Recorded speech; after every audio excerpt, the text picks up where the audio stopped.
Tonight, details from our conversation with Mark Longo and some things we have never heard before. Now, our investigator, Diane, spoke with Mark for a few minutes over the weekend. He told her his account of what transpired at Peanut's Freedom Farm and Sanctuary that day. One thing, though, that really stood out, the warrant. He told Diane it was signed by a criminal court judge. But wait a minute, it was signed by a family court judge. That's Chemung County Judge Richard Rich Jr. Now, a family court judge typically, as you might imagine, wouldn't be involved in a case like this. Think about it for a moment, because we're going to get back to that. Moving on. Why no license for Peanut or Fred? Why? When Diane asked him that, Mark said, quote, "No one ever bothered me before, but my wife and I took the test in August that his wife scored a 97, he scored a 95, and that is exactly why his wife won't let him live that down. She scored higher than he did." What happened next?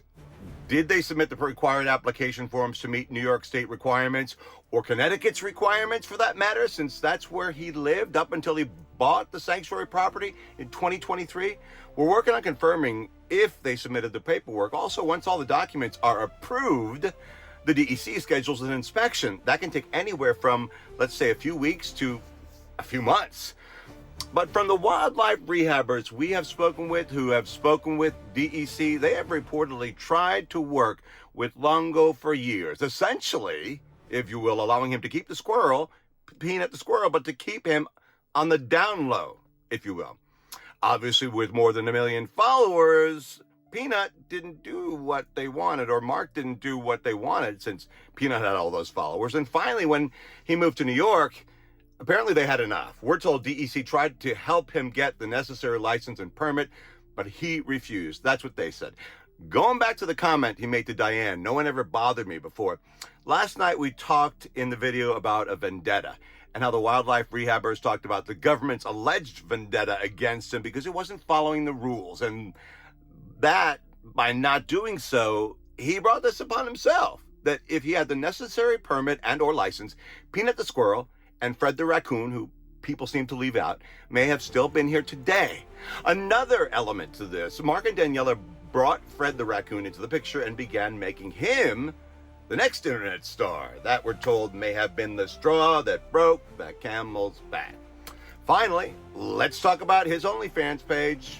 And Daniela had one too. Many of you are saying it's his personal life and what he does on his OnlyFans page is none of our business. Yeah, I get that. Totally get that. The thing is, though, DEC had been watching his every move, and at the end, he had linked his OnlyFans account with Peanut's Instagram page because he said he didn't have time to do, quote, dual videos. Also on OnlyFans, he called himself Squirrel Daddy, with pictures, and then there's possibly video of him and the squirrel. Combine the OnlyFans account and the fact that they reportedly babysat the neighbor's kids, another reason why DEC reportedly moved in and ransacked that house. I have sent Mark numerous text and voicemail messages. Crickets, nothing. In the meantime, so much more to get to, but we hope to see you tonight. It's late at 9:30 Eastern for our TikTok Live. All things justice for Peanut and Fred right here on the channel, 9:30 p.m. Eastern Standard Time. And you can also find all of our stories on my Instagram and TikTok page at TheRealPaulMueller, also our website, TheRealPaulMueller, one word.com. Justice for Peanut and justice for Fred.